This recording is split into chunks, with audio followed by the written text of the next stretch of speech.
This is a soldering and hot air station. It's made by who knows who, and it's a model 862D Plus. ESD safe even, wow. But anyway, it has a soldering station here. You can adjust the temperature here. And the soldering iron works here.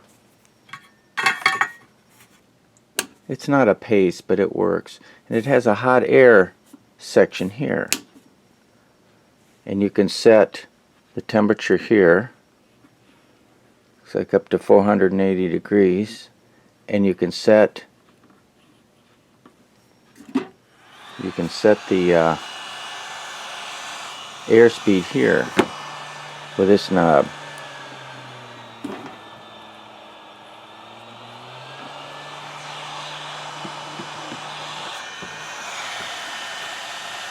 The air is working, the temperature isn't. So even though I set the hot air temperature at 480 degrees,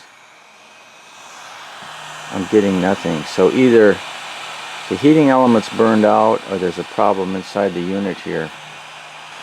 Yeah, that should be getting real hot. Anyway, I guess we'll have to open this and check. I think what I'll do is start by opening up the hot air end here. I have a feeling the elements may be open on it. That's more likely, since everything else seems to work on the base unit here. So I'll do that next. To take this apart, we've got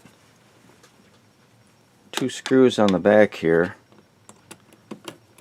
which I've loosened, and then there's a barrel on the front here that unscrews. Of course, this is unplugged.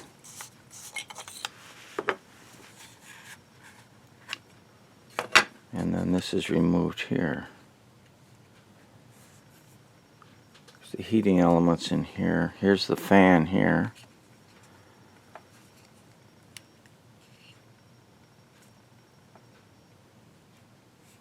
Looks like some type of a temperature sensor here for overheating.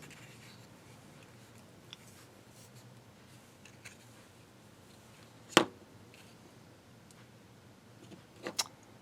assuming the heavy leads here are for the heating element. So I should be able to measure here.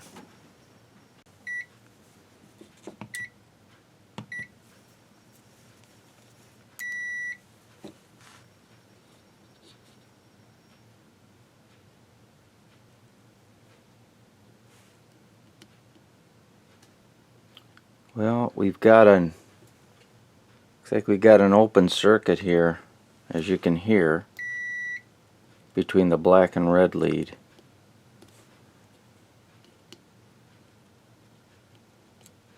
Yeah, there's no continuity here. So, unfortunately,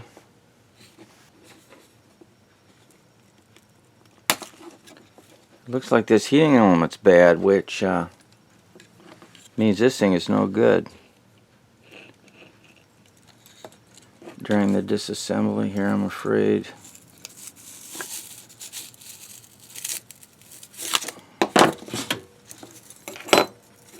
Here is the heating element.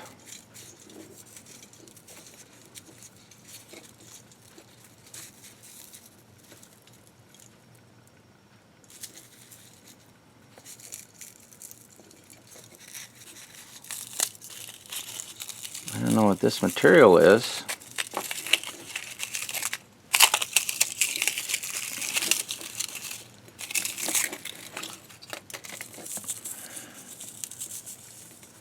Here you can see the, looks like nichrome wire here.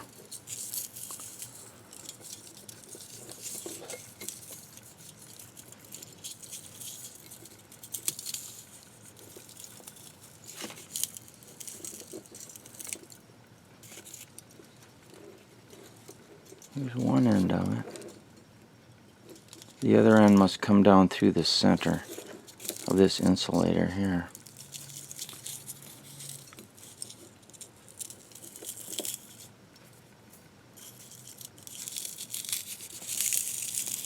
I'm making a mess, but that's alright.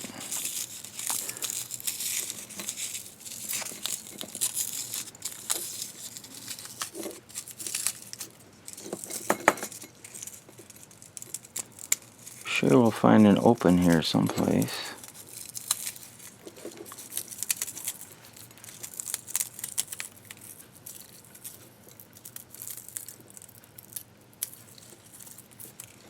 Oh yeah, huh. There we are. Yeah, bad heating element. This whole unit's replaced as a unit, so I guess I'll have to order another one of these. I've removed the end of this cable here. It's got connectors on it, except for a ground connector here, so it plugs in. And I looked online for a replacement, but what I think I'm going to do, some of the replacements I saw, they have a connector on this end here, and instead of running through this opening here with a strain relief, they actually have a socket here. And I do have some of these sockets, so what I think I'm going to do, I'm going to mount a socket on here, and then I'm going to order a new one of these hot air probes. And I see they've got them with the socket, or I should say the plug, already mounted on it, so I can plug it in. I don't know why they did that. I suppose to save a little money. The soldering iron is wired through a socket on the unit here, but the hot air gun went through a hole in the opening with a strain relief. And when I look at this, I see some holes with some little plugs on it, so I wonder if they cheapened this up and got away with not having a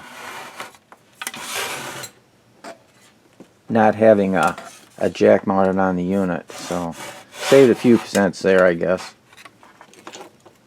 Oh, by the way, earlier in the video I said this was like a thermocouple of some type. No, this is actually a reed switch, and when you put this back in the holder, a magnet in the holder would open this reed switch here, which would turn off the device. So that's a safety feature, which I thought was kind of neat. But something else I found interesting, something that I didn't like about this when I bought it, it didn't have an on and off switch. This had a sticker over this point here, flat against the back of the case, with a fuse underneath it. And I thought, well, that's funny, they don't have an on-off switch. Well, when I took it apart, I noticed they had punched a rectangular hole for a switch. So I guess to save a few pennies, they put this sticker on the back to cover the hole and omitted putting an on-off switch on. Well, my buddy that gave me an old, out of a dumpster, one of these old jump starters here, this actually had a switch here rated for 120 volts, and I scavenged that, and it just happened to fit in that opening here, and then I just cut from the fuse and wired it in directly here. So now I have an on-off switch here. Before I had it in a power stripper, I could turn it on and off on my bench, which was kind of a hassle. But anyway, too bad they wouldn't have mounted this on the front. In fact, you know what? I think I might do that. In fact, there's room right over here. I can mount an on-off switch on the front. I think I'll do that in a future project here. These aren't the best hot air systems here. I mean, it works.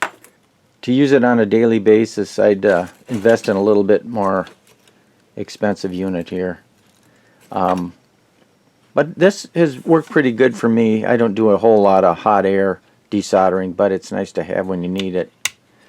So if you get one of these, you can repair it. You can get a replacement hot air gun, hot air wand, whatever they call it. And I suggest you put a switch in it, make it a little more convenient. Nice little case here that was in. It's got your readouts here for your temperature. Actually, I kind of like this soldering iron here. I like the stand especially, and I like the fact that it has a jack here that plugs in, which they really should have done. You know, raise the price a couple dollars, put a jack in here and a switch on the back. That would have been my recommendation to make this a better quality product here. So anyway, that's it for this one. Hope you enjoyed it. Thanks for watching, and I'll see you in the next one. Bye for now.